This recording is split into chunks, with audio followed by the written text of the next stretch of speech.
A's prospect Nick Kurtz continues to mash at AAA. Let's discuss on Fantasy Baseball Today Express.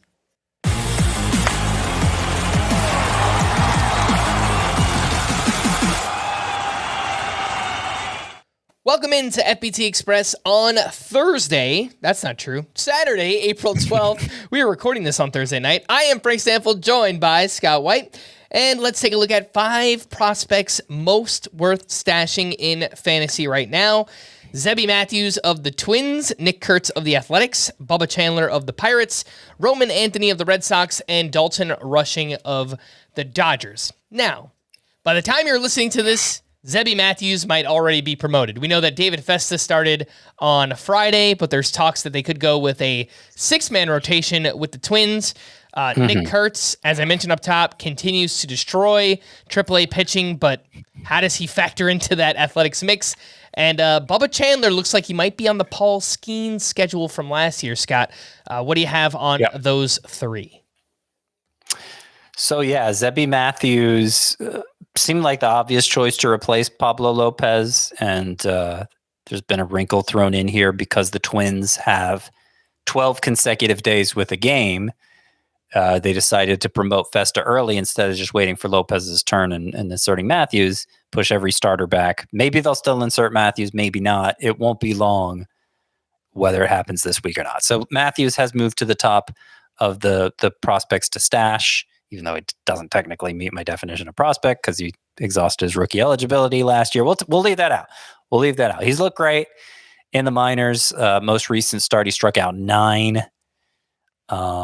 Struck out 12 and 9 1/3 innings this spring, and has an extra couple miles per hour velocity after having elite top of the scale control last year.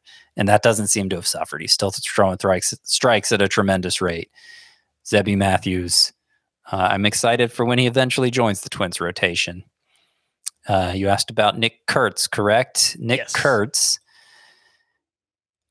is not quite to the number of games Wyatt Langford played in the minors before getting called up, but he's having the same kind of run down there where it's just clear he's nothing to accomplish in the whole minor league system, even though he was just drafted last year. So it's just a question of how soon the Athletics can find an opening for him. Tyler Soderstrom did leave a game earlier this week with a right calf contusion, but was back in the lineup the next day. And obviously he's off to a great start. So that doesn't seem like the path for Kurtz. I think we'll have some hint that he's about to get called up if we see Brent Rooker appear in the outfield at least once. That would be nice. Or if we see Kurtz in the minors, Kurtz himself start to dabble with playing the outfield, which seems like the harder path to go. I don't know why they wouldn't just put Rooker there, but they haven't so far. So we'll see. And then, Bubba Chandler made a couple brief appearances this spring. Looked a little rusty in his first AAA start, but in the second one, looked like the elite pitching prospect he is. Struck out 8 over 4 one-hit innings, averaged 98.6 on the fastball, had a 20% swinging strike rate in that contest through 61 pitches total. That was on April 8th. Paul Skenes last year didn't cross the 60 pitch threshold until April 18th. Paul Skenes ended up getting called up on May 11th. So does that mean we're in line to see Chandler on May 1st? Will he be at that same stage of building up by May 1st? Maybe that's kind of what I'm anticipating. If it doesn't happen exactly on May 1st, okay, soon after, early May is the point. As long as his control problems from the past don't resurface and he continues to dominate at AAA, obviously the Pirates have a need for him, and they've shown a willingness to call up an elite prospect on that timeline as recently as last year. All right, let's take a quick break. We'll be back right after this. Baby, we are gonna start a fire. From world-renowned clubs simply devastating to worldwide stars, Wrexham have done it. This incredible ride continues. The English Football League on CBS Sports Network, and stream every match live on Paramount Plus. Welcome back in Fantasy Baseball Today Express. 5 other prospects who are making noise right now in the minors. Jac Caglianone with the Royals, Chase Meitroth with the White Sox, Logan Henderson with the Brewers, JT Ginn with the Athletics, and Ian Seymour of the Rays. Worth mentioning that Chase Meindroth actually just got promoted by the White Sox, and I think he's a name that should be on your radar in deeper leagues right now. Yeah, I think so too. He reached base at a 437 clip last year in the Red Sox system. Came over, obviously, in the Garrett Crochet deal to the White Sox. Now, he wasn't thought to have much pop in his bat at all. And so a lot of times we've seen from prospects in recent years, oh, okay, great, the guy's good at getting on base in the minors, but then he gets to the majors, and if he doesn't have punch in the bat, then major league pitchers are just happy to throw him strikes, and he doesn't end up walking as much as he did in the minors and doesn't end up being useful at all. So that would be the fear for Chase Meindroth. But he actually impacts the ball a little harder than the scouting reports would have you believe. Average exit velocity last year, 88.6. Max is 108.1. Those aren't great, but they're not terrible. They're not like bottom of the scales exit velocities. And already 3 home runs this year. It seems like the White Sox have coached him maybe to elevate the ball in the air more. So he's may have optimized his swing for power. And that might give him a path to being a Jake Cronenworth type, Chase Meindroth, who walks more than Cronenworth. And that would be a pretty valuable player for fantasy, though maybe not in the White Sox lineup. So there are a lot of reasons to leave him just for deeper leagues, but there is some level of interest there for me.